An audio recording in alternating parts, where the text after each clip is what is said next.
কয়েকদিনের বৃষ্টিতে সুনামগঞ্জ ও হবিগঞ্জের হাওর এলাকায় দেখা দিয়েছে জলাবদ্ধতা।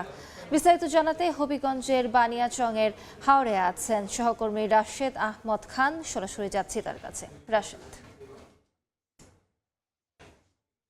কয়েকদিনের বৃষ্টিতে হবিগঞ্জের যে নিম্নাঞ্চল আছে, বিশেষ করে যে হাওর অঞ্চল আছে, হাওর অঞ্চলে বেশ কয়েকটি বাঁধ ফাটল দেখা দিয়েছে এবং গতকালকে বানিয়াচং এর হুগলি হাওরে একটি বাঁধ ভেঙে যায়। বাঁধ ভেঙে যাওয়ার পরে প্রায় ৩০০ একর জমি এখানে পানিতে তলিয়ে যায়।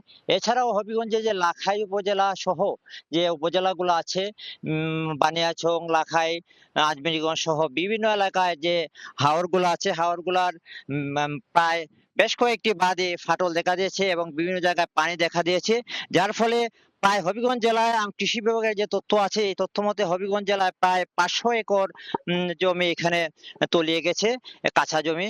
এবং কৃষকরা জানিয়েছেন যে তাদের যে কষ্টার্জিত যে ফসল, এই ফসল তারা ঘরে তুলতে পারবেন না, যে কারণে যে পানিতে তলিয়ে যাওয়ার কারণে এই ফসলগুলো সম্পূর্ণ নষ্ট হয়ে যাবে। এবং আমরা এখানে যে আজকে বানিয়াচং এর যে হুগলি হাওরের কাছাকাছি আমরা আছি, এখানে যে নিম্নাঞ্চলগুলা, যে বিভিন্ন নিম্ন অঞ্চলে যে জমি আছে, জমিগুলো আমরা দেখেছি যে এখানে পানিতে অনেকগুলো তলিয়ে গেছে।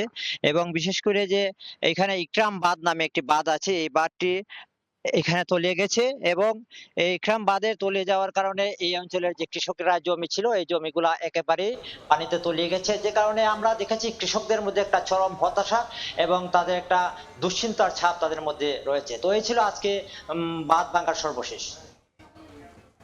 সরাসরি যুক্ত ছিলাম হবিগঞ্জে।